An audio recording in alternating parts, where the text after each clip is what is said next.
Hey everyone, welcome back to Citywide Blackout, your home for music, movies, and more. I'm your host, Max Bowen. A career in music is far from easy, but for Nashville-based Kyle Elliot, it's just one of many that he's got going on.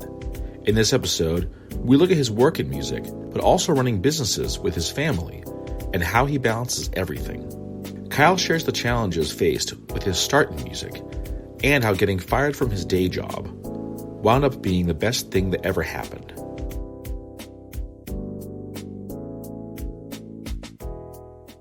I want to open by asking you about growing up in Nashville. Now, I've heard from so many musicians that this is a musical playground, but what was it like for you being a part of it? Well, Nashville has always been the country music home, but it hasn't always been the it city that it is today. Obviously, everybody wants to go to Nashville right now. It's become the bachelorette capital of the world. It's where everybody comes to party and have a good time, and of course, listen to country music.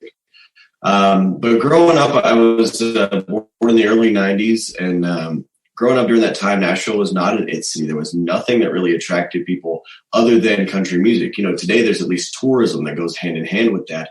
Back then it was, it wasn't a big town at all. It's still not really even that big of a town as far as geographically. And so living on the outskirts of town, it really wasn't that big of a deal. Back in the day we used to have Opryland, which was like a country music theme park, which they tore down, which was like the biggest mistake they ever made here in Nashville. So we went to that a lot, but as far as country music goes, we really didn't go downtown. It's kind of one of those things where if you're a local, you stay away from all of those, places that the tourists go to, and Broadway was kind of that. But I grew up listening to country music. I actually really grew up listening to all kinds of music. My dad was a big kind of 80s rock guy. My mom always loved her 70s. And I have an older sister who was listening to NSYNC and Backstreet Boys. So I was kind of forced into a good realm of music. But it has changed a lot over the past couple of decades. And, I'm still happy to call Nashville home, but it's definitely not the same town that I grew up in. So when the shift happened and it became more of this like musical center, what was like your experience during that? Well, as I got older, and like in high school and things, we would go downtown occasionally, me and my friends, and there were places down there that were not country at all. They were like 18 and up kind of dance clubs. It wasn't even necessarily a tourist honky-tonk style place. But as that transitioned, which was about 2010, 2011, you kind of just saw the city come alive. People just started dumping money and investing it into Nashville. And at the time, I was not a country music singer. I was a musician, but I didn't have, that drive to be a Broadway performer. But it was nice to see that there was entertainment happening, and then I didn't have to go somewhere like New York or California in order to pursue that type of industry. But it was really great to see that the city had something to hold on to and something to invest themselves in, which was just great for the state and for the city altogether, obviously financially. But it was just good to give more people opportunity. Oh, definitely. And like you said, people are always wanting to go to Nashville. They move there. I had some friends who just moved there like a little while ago, and it seems to be the perfect fit for them. Have you experienced like the large influx of folks just going into the area, and like how do you think it's changed it? Yeah, we definitely have growing pains. There's no question about that. We were one of, I don't even think Nashville was on the map for like cities. When you like looked at a map of the Southeast, it was just so small. Even before 2000, I think, I don't even think the city was over 1 million people. I think today it's like almost at 3 million. Just exploded with the amount of people. It has caused, the cost of everything in the city has gone up. Broadway, you're paying $8 to $10 a beer, where, here in my town, which I'm like 45 minutes away now, I can get it for like $1. So, there's a huge flux of price. But it does take a toll on the locals. A lot of people had to move out because of property taxes that went up. The neighborhoods are not like the 1950 style houses anymore. They're like these shotgun San Francisco style houses that are 4 feet or 4 stories tall, and just a crazy change. And if you drive through, you can actually still see the old versus the new, and they're sometimes literally right next to each other. It's definitely taking some adapting to, but with the industry that I'm in, the music industry, it's ever changing. And so I just have to adapt on the go. And obviously there are a lot of perks to it, but there are some cons. I do miss the quiet town that I grew up in. I do miss kind of just that feeling where it wasn't always rushed. In the South, things were slow. People like to say that. In Nashville, that is not the case. Things are fast paced in downtown Nashville. So you mentioned growing up in a very musical household, but what steered you towards actually performing? Well, my mother is a high school music teacher, specifically the choir teacher. So I was kind of forced into doing that as a kid, which means I was on stage and I sang in every musical group that there was to sing in.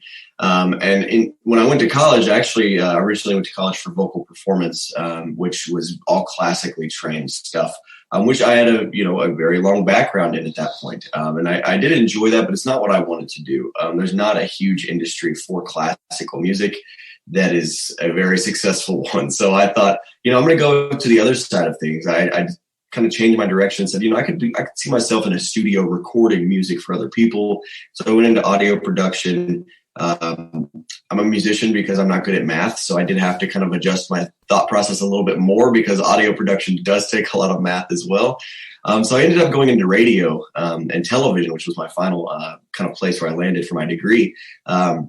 And it taught me a lot about the behind the scenes work of the entertainment industry. And going through college, I was in an alternative rock band for about 5 years, but that was nothing that was ever super serious. So going through college, I really wasn't performing a whole lot. And I was really focused on getting my degree and going out and finding a job that obviously paid the bills. And about a year after I got out of college working as a marketing director for a transportation company, I, woke up one day and I was like, this sucks.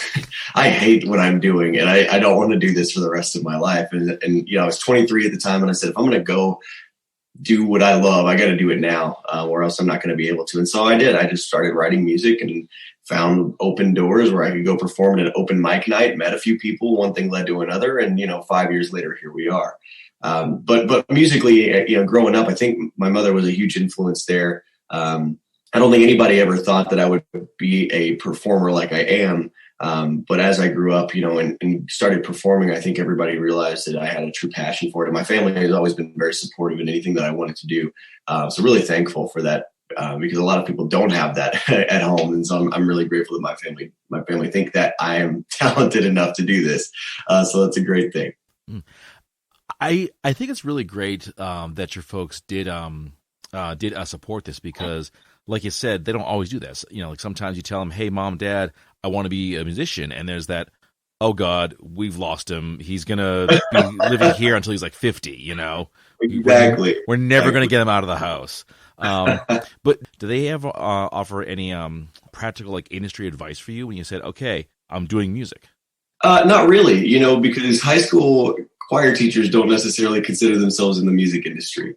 And the industry itself, I've worked hundreds of different types of jobs. I've worked in construction, security. I've worked in, customer service. I've done marketing. I've done literally so many different things. And there is no other industry that is like the entertainment industry. It is cutthroat, best one wins. You have to just give it all you have. And I had no guidance going into that. I had no mentors when I started. My family didn't have the slightest clue. There was nobody in my family that had ever been in that industry. So I kind of went in blind and I made a lot of mistakes along the way. But I think you have to fail a lot of times in order to learn a lot of the lessons that you need to learn. And I have. And the one thing that my parents always told me is if you're going to do this, you got to go all in. You can't just half-ass it. Right. And just give up halfway through when things get hard. You have to go through. They've taught me that my whole life. So I think that plays a big role in it. But I have made mentors as I've, gone through my musical career, and I have met people that have given me great advice, and I'm very thankful for them because they've kept me from making some big mistakes. And they've also helped me a great deal as far as just, upping my career and promoting me because they believe in what I'm doing. So super thankful for those people too. I think probably the thing to tell someone going into music that it is going to suck. The first few years are going to suck. It's going to be brutal. You're going to play for a crowd of 5 people. You're going to have to get a second job just to pay everything. Yep. Because it's so hard. But your early years, were they really hard? Did you ever hit any points where you thought, that's it, I quit, I'm done? Absolutely. So I bought my house in 2017. I'd been at my marketing job for about a year. And 2 weeks after I bought my house, I was fired for my job. And that was also pursuing music. I had just released a song about 3 months earlier, my first song. And I was unemployed for about 4 months, and struggled to find work. I worked under the table side job construction for a pastor friend of mine in the next town over, for months, just to pay my bills, just to get by. And I had to do, when I finally did get a job, it was terrible. I took a huge pay cut. I worked as a manager for an apartment complex, and all on the side, I was playing my music, and there were obstacles in the way. One of the biggest turning points was working at that apartment complex. During the summer months, they actually do what's called a turnover. So they go in and they refurbish all the apartments, and basically you're working 7 days a week for about 8 weeks.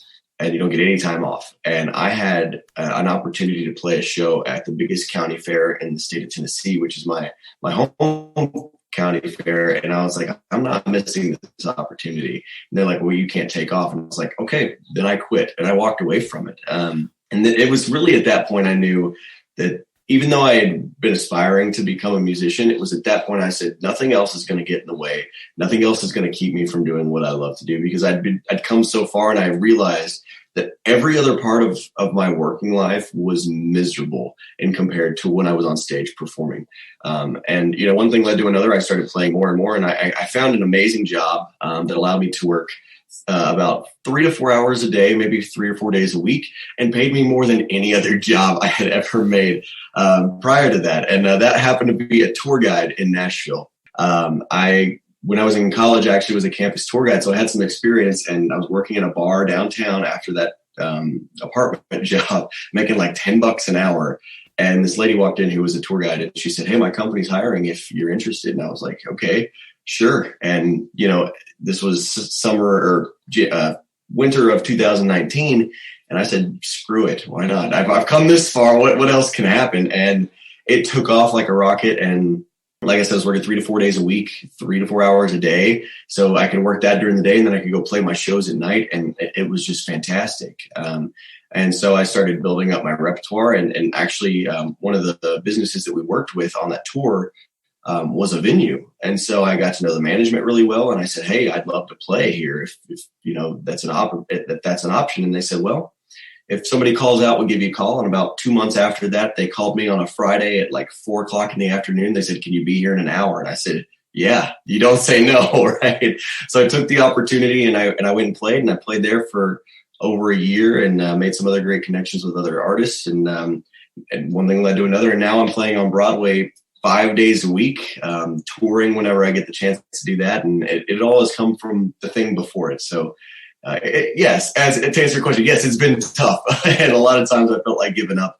But I believe everything happens for a reason. And that's why I went through everything I did to get where I am now. Wow. I just think you could still be at that marketing job.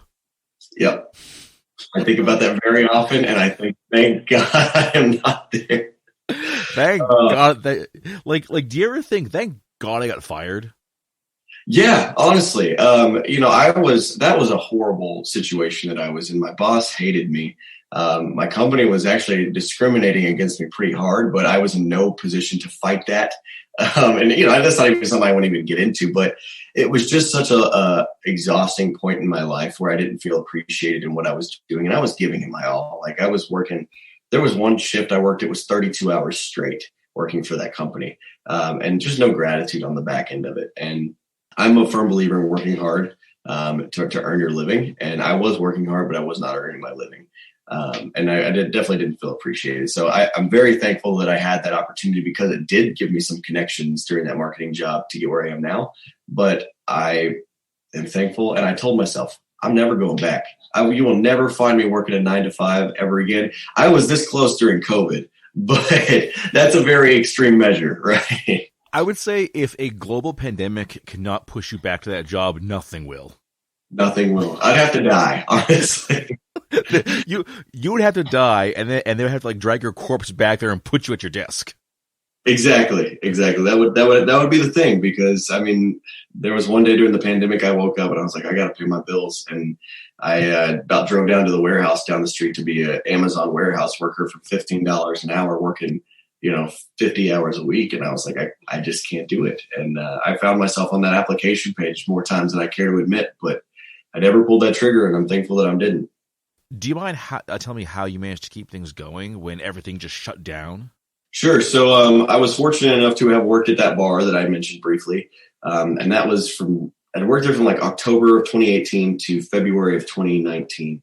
And the tour company I was working for, I was a 1099 employee, which did not have unemployment insurance. So I was able to file unemployment from the bar that I worked at in 2019 during COVID, which means I was getting about $100 a week to live on, which is, again, nothing, right? You're cutting me down to a fraction of what I was making.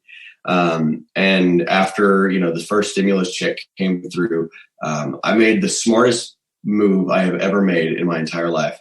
I took all $1,200 of that first stimulus check and I put it into Tesla on the stock market. And I have been living off of that for about the past 12 months. So, and between the other stimulus checks, and obviously there were some benefits on the back of the unemployment that gave me a couple of boosts throughout the year. But about June or July, I started playing shows again, which brought in revenue, and that's not considered a full-time job. So I was still able to collect my unemployment through that. A lot of loopholes, a lot of hoops that I had to jump through to make sure that I was able to keep those things. And I'm not somebody that likes to not work. I said I like to earn my work or my living.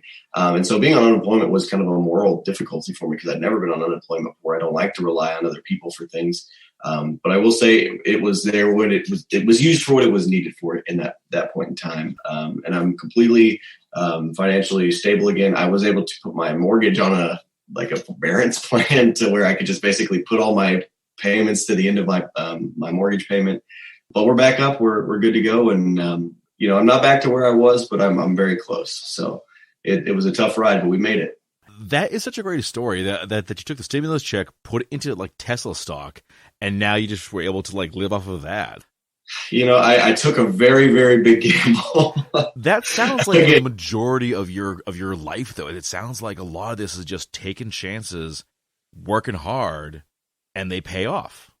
That's it. It was, and I like to consider myself the black sheep of my family. Looking at everybody else, my sister runs her own company. My cousin's an electrician. My parents both work 40-hour Monday through Friday jobs. Nobody in my family is like that outcast kind of worker except for me. So, everybody was like, okay, that's what he's going to do, and I have a very supportive family, but it was terrifying.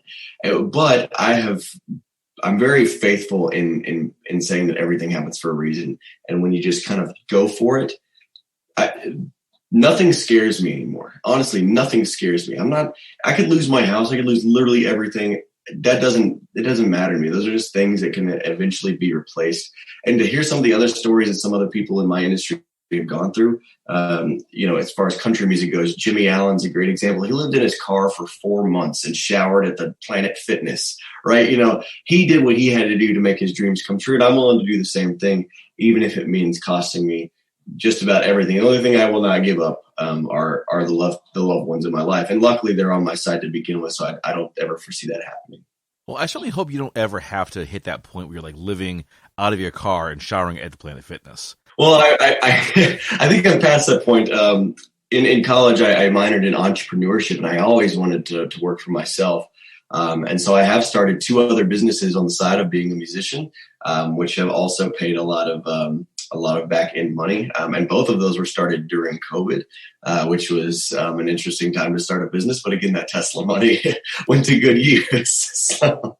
Wow. What are the other businesses?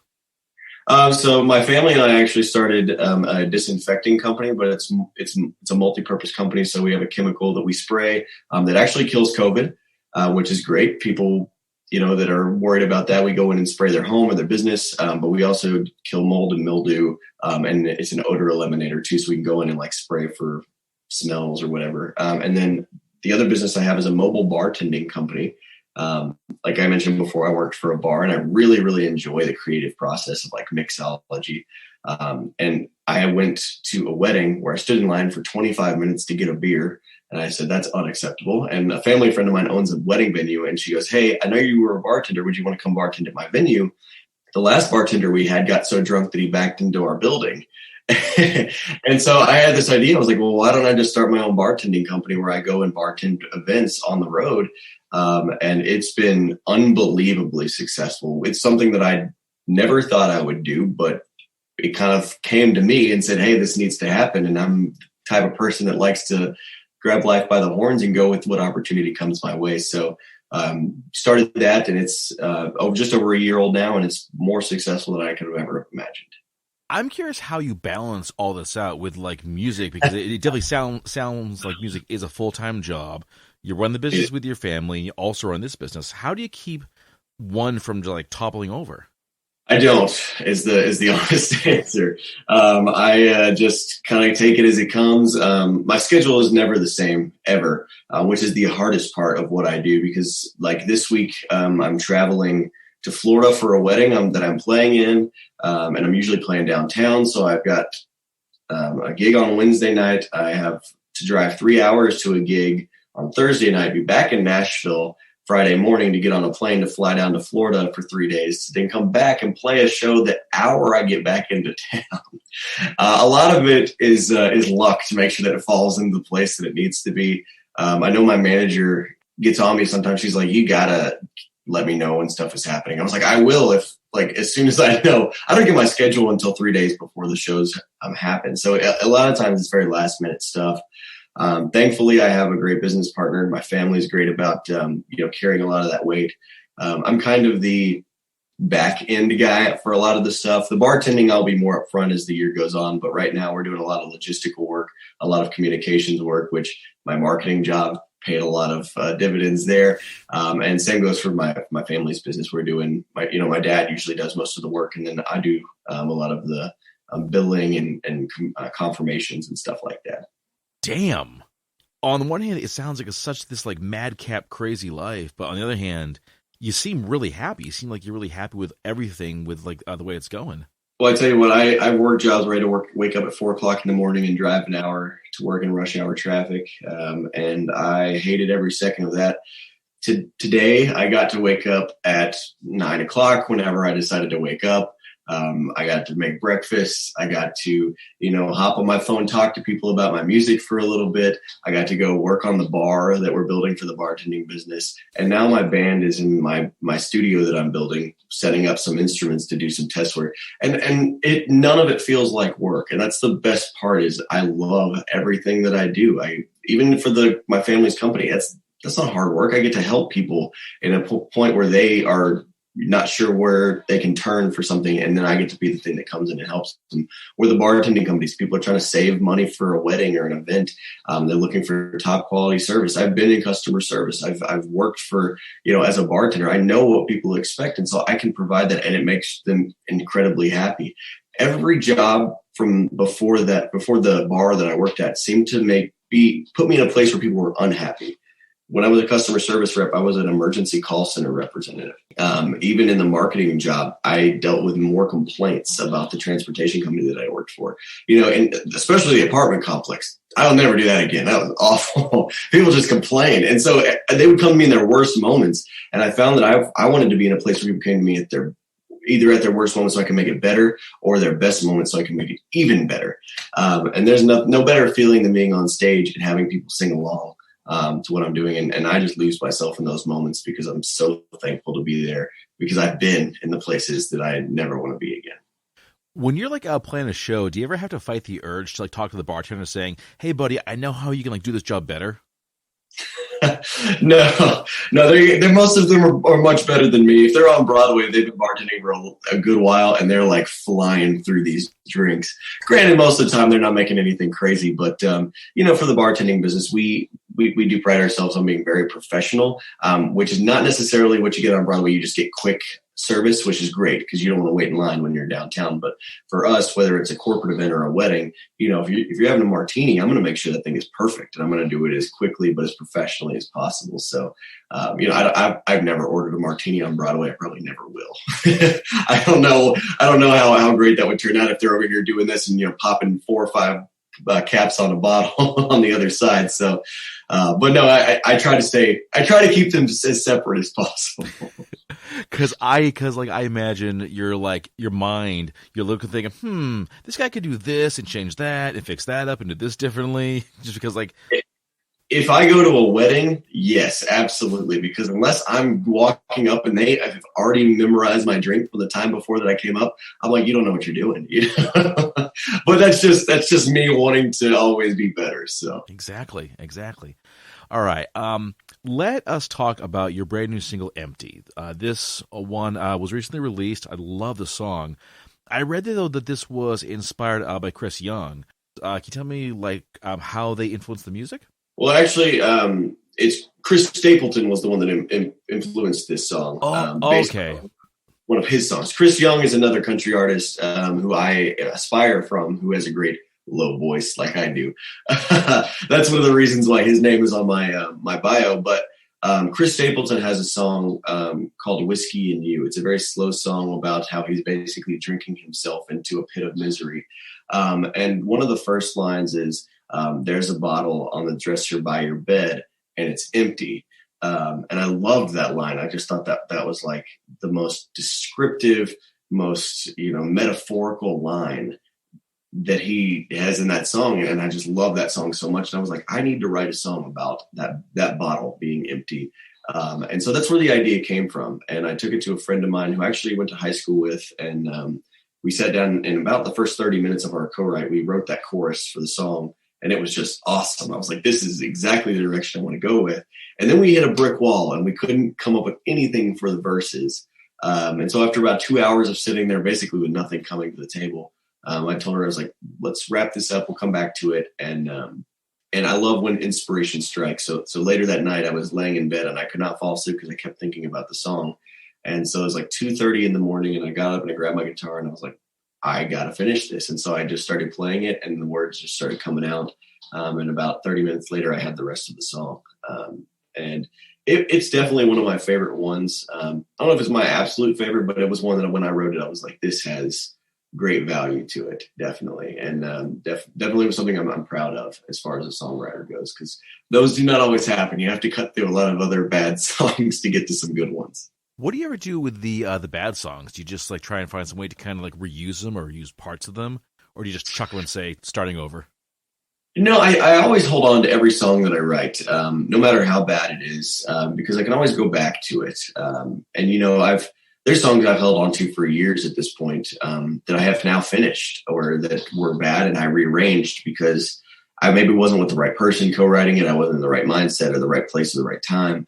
And I've gone back and worked on that. Not a lot of songs are like that, but it's kind of this, it's almost like an audible scrapbook too for me, because I can go back and even if you listen to the songs that I've released, Any More was my first release in 2017. If you listen to that one, then you listen to Empty, there was just a huge change in not only production, but just in songwriting.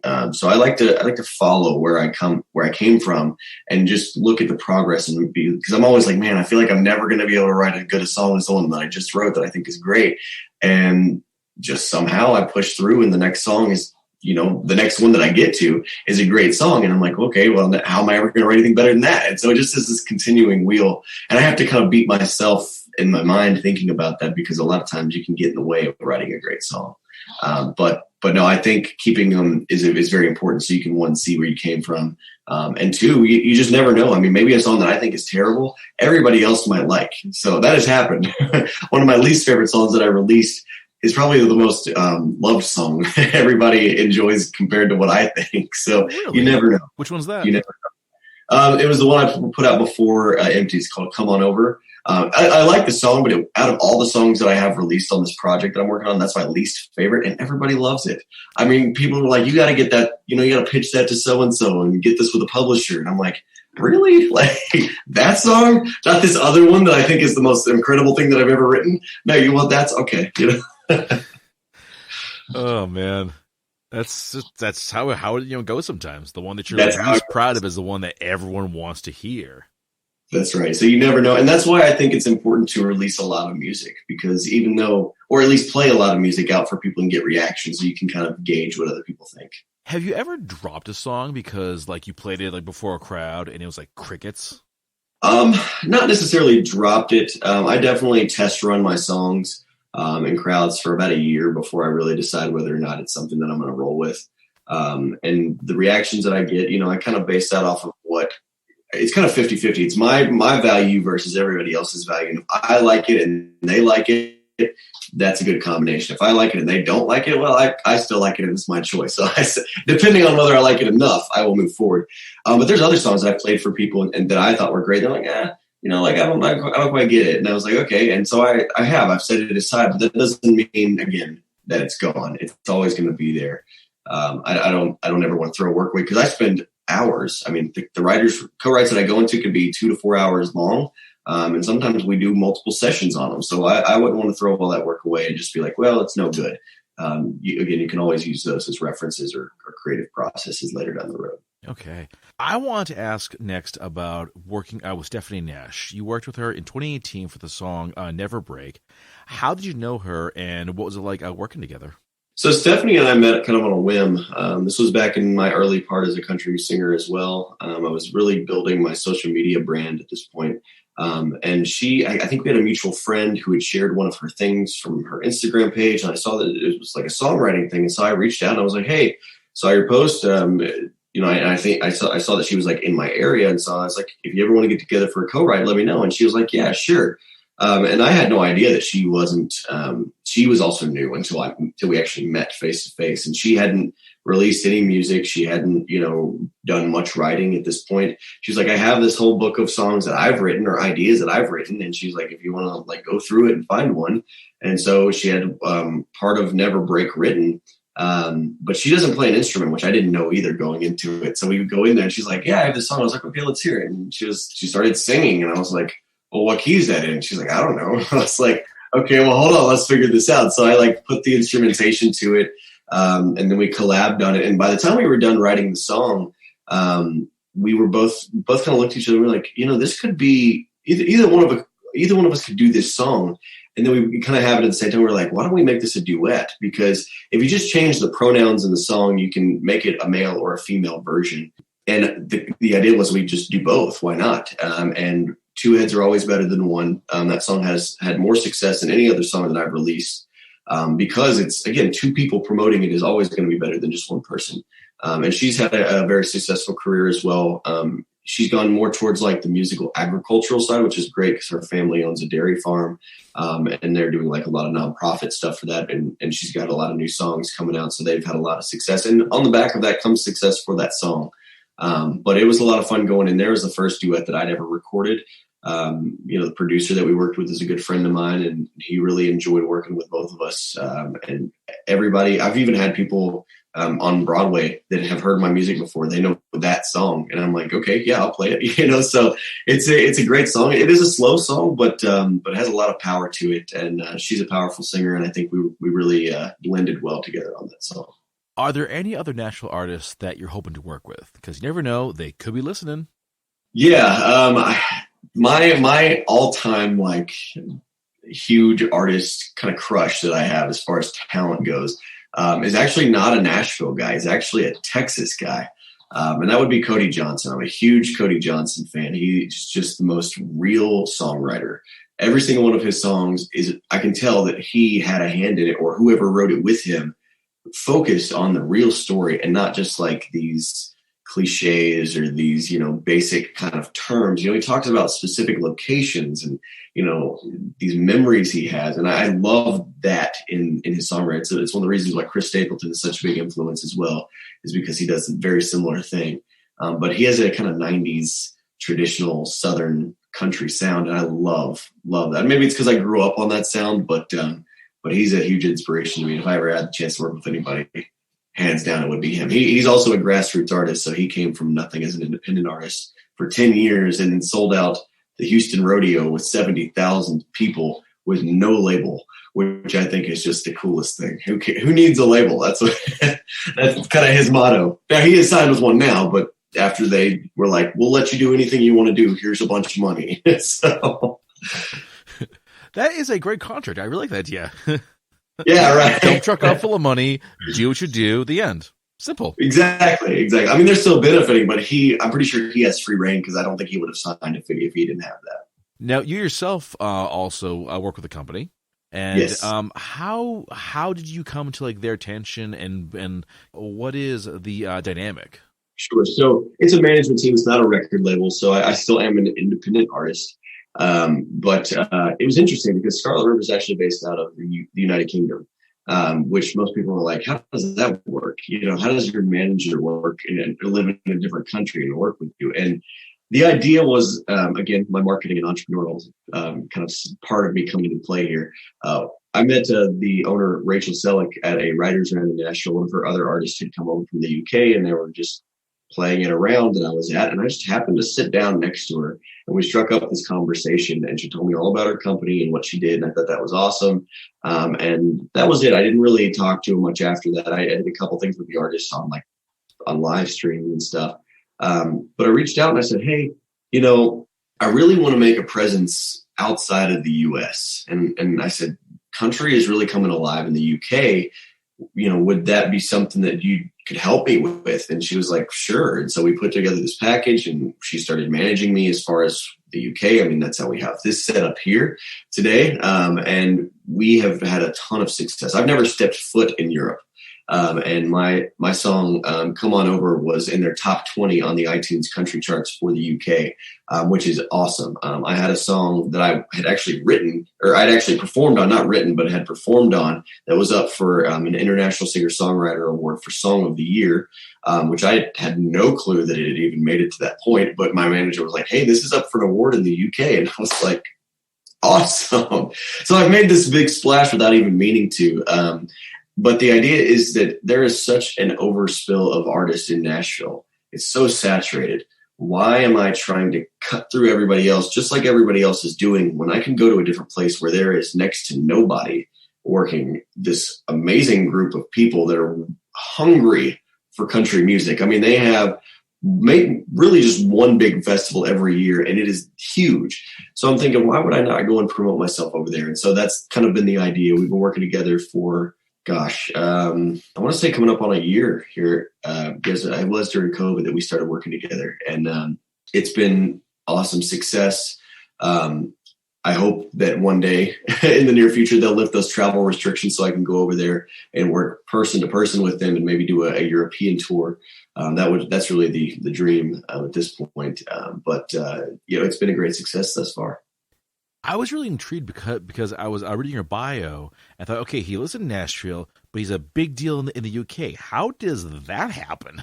Yeah, she's come with all of these opportunities for these interviews, these podcasts. We did a big radio push over there. So we had songs on the radio stations. And, we haven't even just limited ourselves to the UK. I've done interviews as far as China, New Zealand, that they've booked me as well. So, all over the world, people have been hearing my music, and it's mainly because of my management company, Scarlet River. So I don't even necessarily know how it has become such a big thing, but I think that they're just so, Europeans don't have Southern country accents. So when you get an authentic one, you're like, oh, he must be an American. And then it's just kind of like this attraction because it's something that's different. And I've been really trying to play on that a lot. And it's really upsetting because I was supposed to go over there last year, and all the plans got ruined. But I'm hoping for a lot of success when we go over there again, considering that there's just, if there's a sign on a venue that says Nashville artist, it doesn't matter what comes after that. That place is going to be packed because they're country music fans. So. Yeah.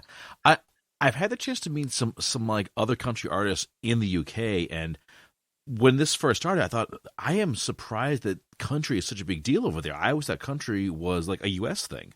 Yeah, it has become a big thing in just the past couple of years. Obviously, places like France and Germany are really known for like their electronic music or their rap music. But I think that comes from not being able to have a country accent. You can fake it, of course, but I've worked with people in country music artists in Norway. I've worked with them in the United Kingdom. I've worked with them out of Ireland. Like there's a bunch of different places over in Europe that are sprouting these country artists. And it's really because they love Nashville. every single one of them I talked to was like, we love Nashville. It's like the best place ever. And I'm like, it's pretty great. Yeah. But, they just love it so much that they want to be a part of it. And so they become country artists because they listen to the same things that I listen to and they love it. So I can definitely see why it's becoming a big thing because, I think trends do kind of overflow. But there are parts of the UK where they're still like, I love Johnny Cash. And I'm like, well, I love Johnny Cash too, but that was like 50 years ago, and they have no idea who any of the new artists are. Maybe the newest one is like Garth Brooks. And how long has that been? You're talking 30 years at this point. So, it's interesting, but again, loving the success coming out of Europe. Now, does seeing things like your songs charting in the UK, being nominated for awards, does that kind of affect what you do professionally? Do you think, okay, I've got to do bigger and better and like more awesome songs because these kinds of things are happening? Well, it's kind of funny because the songs that are getting nominated are songs that I wrote 3 years ago. It's a process to put out a song. So, I can't just write it and take it to the studio and then put it on the radio the next day. It takes years. I mean, Empty was written in 2018, produced in between 2019 and 2020, and then released this year. So it took a long time for it to be born, to be put out into the world. So, I'm just, beside myself that I'm having this much success from these songs because these are things that I wrote when I was just an amateur as a songwriter. And to know that I have progressed as much as I have as a songwriter and the songs that I'm writing now are just 10 times better than what I wrote before. That's my personal opinion. And if I put those down, what are people going to think? So I'm hoping that this success just continues. But to see, I'm still kind of just in disbelief that my song is charting on radio charts. I mean, yeah, I put forth the effort and I've paid my dues and I even have hired people to promote my music, which is all the right steps. But to actually see it happen is very surreal. Sometimes I'm like, that's not real. I'm dreaming. That's not happening, but it just goes to show that hard work pays off. And yeah, I'm very thankful for the people that have supported me because I have a lot of incredible fans. And at the end of the day, I would not have made it through half the things I've done as a musician if it weren't for them, because they're always there cheering me on, telling me to keep going, put out more. We want more and more. And so I feel like I'm obligated to give it to them now. And I love that because it makes them happy. And it in turn makes me happy too. Okay. So what is next for you? There's a lot going on right now. So considering that I'm playing full time on Broadway, that is an incredible gig. They're still doing acoustic shows down there because of restrictions. And my band and I are prepping to play on Broadway, which is something we haven't done at this point, which is a huge thing. If you can say, Nashville Broadway performing band, you can pretty much play at any venue that's not like the Ryman across the country, or like an amphitheater or something. If you want to play like a 800 person venue, if you tell them that you play on Broadway, they're saying yes. So that's a huge thing for us there. We are also still traveling. So in the midst of trying to book more shows, we are playing shows. So we're heading up to Roanoke, Virginia next weekend. We've got other shows that we're looking at as far down as Florida. I know that last year before COVID hit, I was playing shows up in like Wisconsin. I had a tour booked for the Boston area for about 3 weeks. That was supposed to be in April. Unfortunately got canceled because of COVID, but we were planning on just traveling and playing, probably doing that maybe for a third of the year. That's the goal. And the rest of the time we'll be here working on new songs and playing on Broadway until we can really get that recognition, which I'm hoping is like a top 20 radio hit. But again, that takes a lot of resources. That takes a lot of work and a great team to do it. And by resources, I do mean funds, money. It's something that going into, you're not going to make money in this industry, not for a long time. I'm so far in the red. It's crazy, but the success that can come from those risks, like we talked about, I take these risks and always somehow it comes out on the other side to be better. And even though I spend thousands of dollars on promoters, people are hearing my song on the radio across the country, sometimes 1,000 times a week right now. And that's just incredible because that means more people are listening, more people are looking me up, more people are requesting it to be played, more people are going and, messaging me online saying, hey, come to this venue in my town and play. And that's just another door that's opened. And it might cost a lot of money up front, but the back end, I think, is an endless opportunity. Excellent. Well, Kyle, man, thanks for joining me. It's been great talking to you. And for the folks at home, you can find Kyle on thekyleelliot.com. It's got all the links. Follow him on the socials. And Kyle, definitely looking forward to maybe seeing you in Boston someday. That'd be nice. I would absolutely love that. I'm working to get back in touch with that booking agent to come up there. But thanks for having me on, Max. It's been a lot of fun, and I hope to do this again. I know I got some new music coming out. Would love to do a promotion for you on this show. You got it, man. Anytime. Awesome. Thanks so much. Hi, this is singer Kate Eppers, and you're listening to Citywide Blackout. Picture this. You finished your first book and nailed it. The plot, the characters, all the twists and turns. This one's a winner, and all you need is the right cover.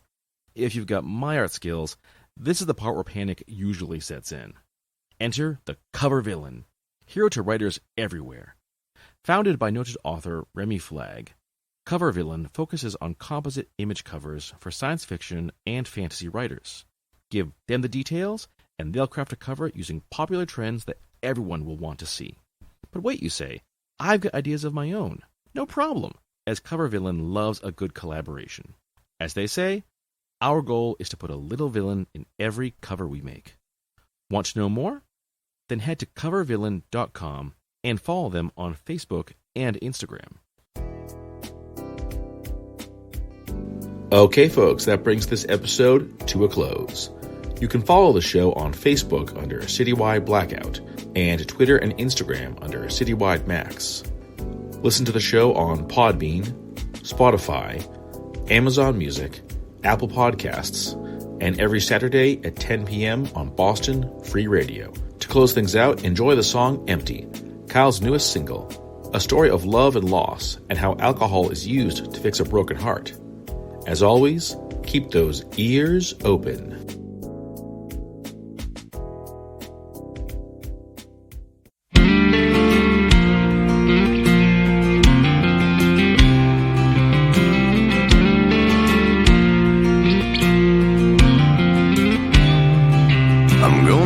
Till the bottle's empty, or I get over you. 'Cause right now I'm just too sober to handle the truth. So I order me another round, lift it up and shoot it down. Every drop of that heartbreak killer, wishing you would come back around, but I stay drunk. So Jim runs out of bourbon, and Jack stops making whiskey, until Cali runs out of the sweet red wine that was keeping me a little tipsy. Sitting on a hidden me that you really left me, no, until the bottle's empty. Until the bottle's empty. Well, I'm searching for the answers at the bottom of my glass, and every time I fill it up, I expect it to hurt a little less. No, but it don't, like pouring rain. Can't nothing kill the pain. Another night, another drink, but girl, it's all the same, and I'll stay drunk. So Jim runs out of bourbon, and Jack stops making whiskey, until Cali runs out of the sweet red wine that was keeping me a little tipsy. 'Cause it ain't gonna hit me that you really left me, no. Whoa, it ain't gonna hit me that you really left me, until the bottle's empty. Until the bottle's empty. But I don't wanna sober up, 'cause I can't face the truth. And the thought in my mind is that it's over for you too. So I stay